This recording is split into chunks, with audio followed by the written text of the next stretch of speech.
I'm going to go over all of the diseases that we commonly see here in shelter, and then kind of talk about how we can best prevent them amongst ourselves. We kind of have a mix of ACTs, ACO, if you don't know those acronyms, animal care, animal control, and then a few volunteers. So the first and most important disease that we see here, you all know this disease, whether you think you do or not, it is parvo.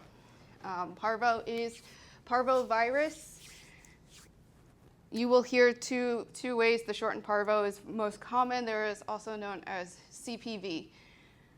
The thing about it is 100% avoidable for your dog to pick up parvo if you vaccinate it.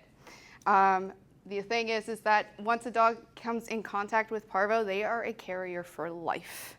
So a dog that is without vaccine or does not go and receive treatment only has an 80% fatality. So it is a very aggressive disease. Most of animals will perish within about 48 to 72 hours once symptoms onset. Animals that do receive treatment but do not have a vaccine, that drops down to 60% fatality. An animal that has a vaccine and receives treatment, that drops all the way down to 20. So there are ways of preventing this. Most common characteristics, as you can see, is vomiting and diarrhea. Those are the first two. It gets bad enough where you will start seeing blood. And I probably should warn you guys that some of the pictures I have in here are gross. I'm sorry, but you needed to be aware of what you're looking for. There will be a noticeable loss of appetite, depression, even the animal appearing lethargic. If you ever suspect that a puppy has parvo, go to vet staff immediately. Let everyone know to quarantine themselves from this animal, because when we do have cases of parvo that come in, that whole area goes on lockdown. All right? There is no cure for it. When we treat it, we only treat the symptoms. We only make sure that these guys can hopefully survive through that. With the life cycle, what happens is an older dog that is infected with it or has had it poops. A young animal or an old one will eat the fecal matter and then become infected itself. And again, there is really, you either survive it or you don't. Who is the demographic that suffers the most from this are puppies. Now, most people think of puppies as under a year. Mentally, as well as immuno stuff, they don't fully develop until 2 years old. So puppies, we consider here puppies up to 2 years. And then senior dogs that are also immune compromised, so plus 10 years, they can also get parvo. And this is, it's very aggressive. This is why typically we do not try to house puppies next to each other if at all possible, just in case something like this happens. Kennel cough. Now, I added this one in. It's not really that big of a deal as far as parvo goes, and for some reason, it doesn't really survive here on Hawaii very well, which is a little bit of a relaxed thing for us. We still do vaccinate all of our dogs from Bordetella. We don't know what our dogs have come in contact to or with, especially our boarding dogs. We don't know where they've been. This gets passed around in community areas for dogs as well. You'll actually find with most of these diseases, it's the community living that gets these so highly contagious for groups of animals. The nice thing is that this one actually will eventually go away on its own, about 1 to 3 weeks, and the animal stops showing symptoms.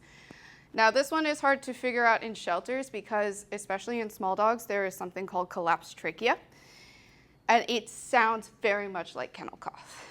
So, again, when you see an animal that is emitting these loud coughs, and I tell you, they are loud, for a few of you who probably have heard it, it really does. You will hear it 2 banks away from wherever that dog is. Again, the way that this is passed is that every time the animal coughs, airborne water droplets go into the air, and it actually is surviving in the water droplets. So they can also get it from sharing water bowls with a dog that is infected. So dog parks, boarding facilities, grooming facilities, even at the beach. Everyone drinks from the communal puddle. They could end up passing something on. But like I said, this is something we very rarely deal with here because for some reason, unlike most of the diseases that we will be talking about today, our climate just doesn't really support it with how wet it is. I mean, kind of a weird one. Papillomavirus. If you ever Google this, make sure you put canine, not human.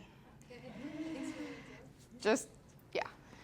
This is something we do deal with about a couple times a year. This is super contagious, just like parvo. When I first started here, we had 3 puppies that came in with it. They were not housed properly. They were put next to another set of puppies. Within 2 days, that other set of puppies had it.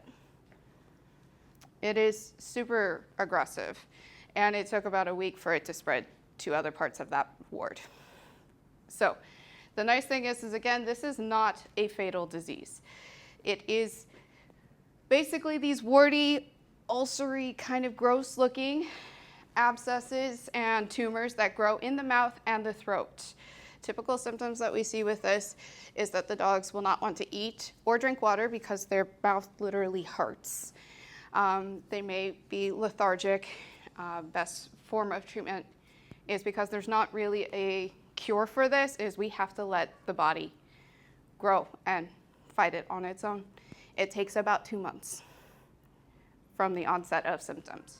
So with this one, when we have these puppies come in, they will be with us a long time because we have to wait first for their bodies to react and grow an immune system towards it, the antibodies to fight this on their own, and then they're perfectly healthy, happy puppies.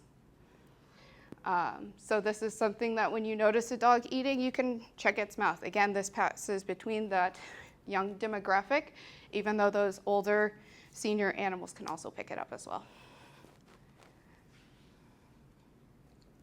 Parasites. The only ones that can be passed to humans are ringworm and these parasites. Okay. That's a nice thing. Just about everything we encounter here does not pass to us. They're very species specific. We can't even pass them from cats to dogs, most of them. But parasites are one of the few that can. Again, the difficult thing with this one is you can have several forms of parasites infecting a dog at one time. Every animal that comes in, cat or dog, gets tested for these. Some of these are visible to the naked eye. Most of them are microscopic. Anyone here know what an amoeboid is?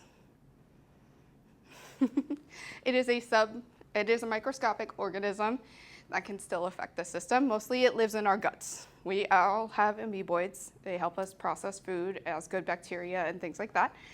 But again, they live mostly in our guts, and most of these will like to live in the gut as well. Common symptoms for most internal parasites: loose stool, diarrhea, vomiting, weight loss. Then you have the opposite with the distended stomach. Sometimes you get a puppy that looks really, really engorged. Probably parasites. As well as visible worms. There can also be respiratory malnutrition, loss of appetite issues.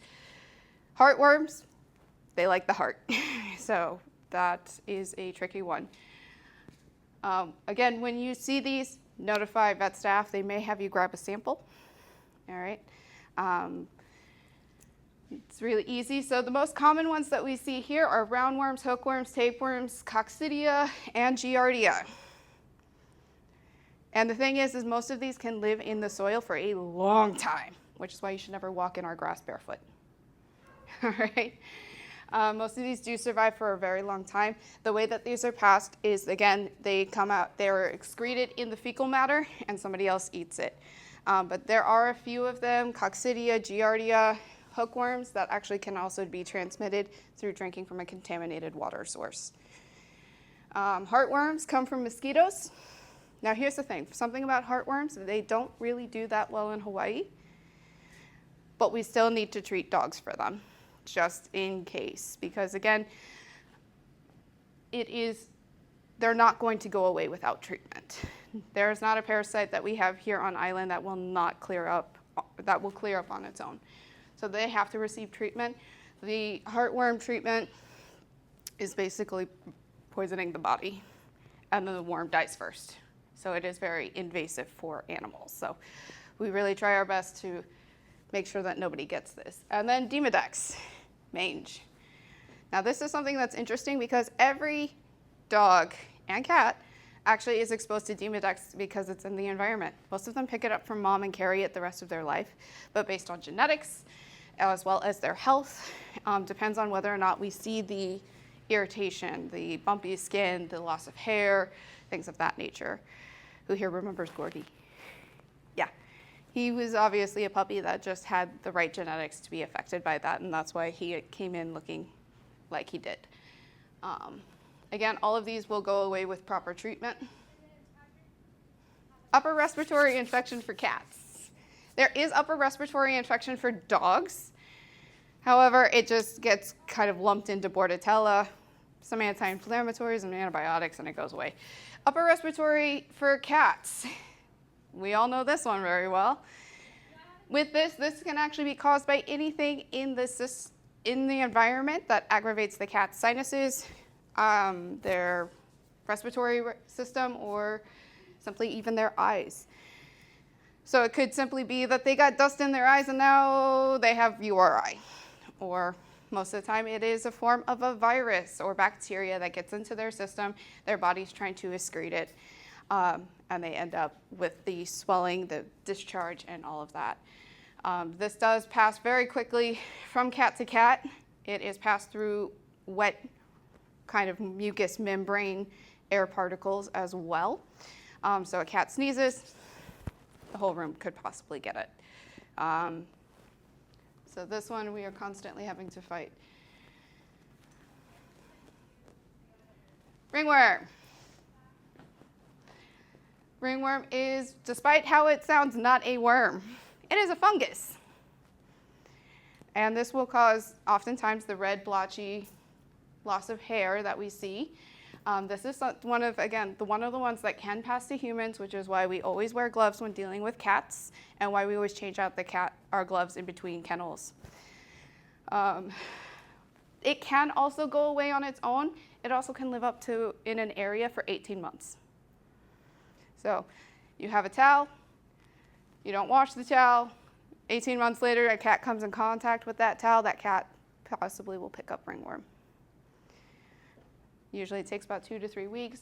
That process can be quickened by using medicines. We use an antifungal dip that smells like rotten eggs here. It definitely helps the healing process a lot quicker. But the cats can fight it on their own. Kaua'i virus. Now this was made up long before Game of Thrones, okay? Kaua'i virus, what's interesting about this one is if you Google this one, there are 2 strands of it. One is basically parvo for kittens. It is very aggressive. It is mostly fatal for kittens. Most of the time, they're not going to survive it. Again, we can only treat the symptoms because there is no cure. However, good news is we don't really see that strand here too often. We see the second strand, which is basically, as a lot of vets, even our vet team has described it, as elevated URI. Some of the more noticeable symptom is ulcers on the tongue. There will also be possibly some growths on the throat as well as gums, lips. You'll see some sort of yellow to green discharge, fevers, loss of appetite, maybe some diarrhea. The weirdest symptom, and that I cannot explain why it is limping. They will have some paralysis in one limb. So you see a cat dragging its leg around, go to vet staff right away.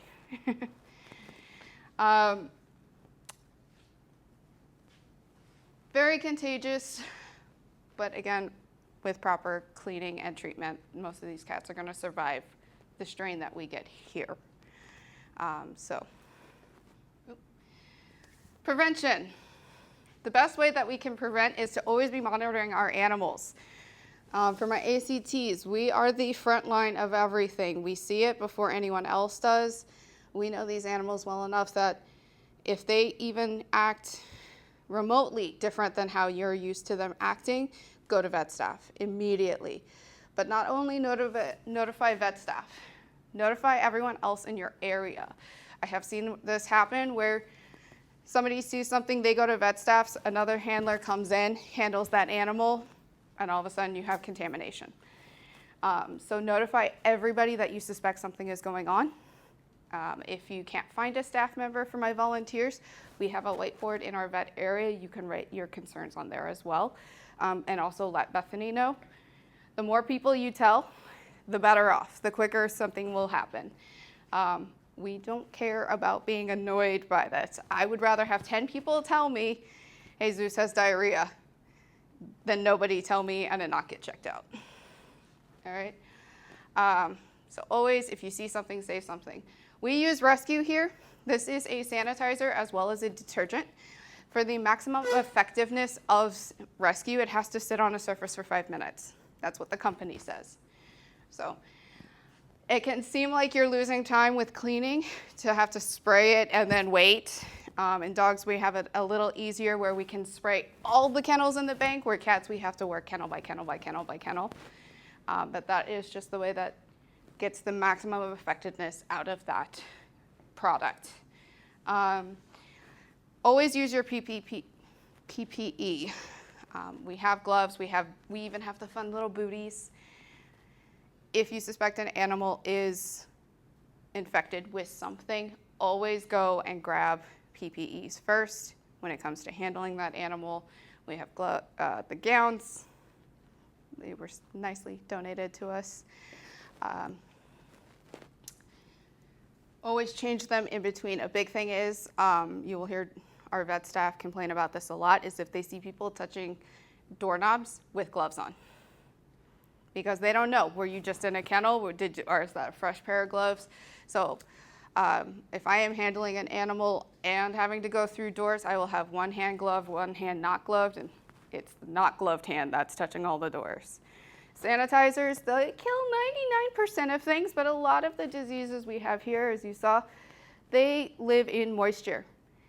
We use a wet detergent sanitizer. It can actually live for a little bit in that mixture. So always act as if you potentially have a contaminant on you. Again, puppies should never be housed next to each other if possible. We do have some crowding situations where this is kind of void. As well as dogs should only be put in yards that can correlate to their bank numbers. If you have a dog from bank 4 and you're putting it in bank 1, you better be scraping that yard before that dog goes in there. You don't know what fecal matter is in there and if somebody is carrying something. We do not want the whole shelter ending up with an outbreak of hookworm. And the best prevention is to be thorough and diligent. Yes, our animals do like to kind of go nose to nose and touch each other and patty cake and hang out. And we can only do what's best for ourselves, for our animals. So the way that we have to do this is if we are trying to stay as clean as possible, then at least we can eliminate that we are not the ones passing the contagion on. So, questions? Parasites are both. Technically, ringworm also can be both, but dogs typically have a higher immune system. So the way that I've always been taught, they're still being researched on this, is for whatever reason, cats have a more sensitive system. They are the ones that stress out more and have more sensitivities to changes in their environment. So cats are walking time bombs. Several times a year, we go through ringworm breakouts. We go through URI breakouts. At this point, I don't even really react anymore when someone tells me we have more than 3 cases in a single area. But yeah, so most of those are interspecies. They cannot cross over. With parasites, there's 2 classifications of parasites as far as when you talk to people who study them. And there are ones that are kind of general. Anybody can pick them up. And then there's specific species ones. So a lot of the ones that dogs and cats are infected with, they can infect humans, but not like birds. You have to kind of go species by species and look at it. It is a very weird thing.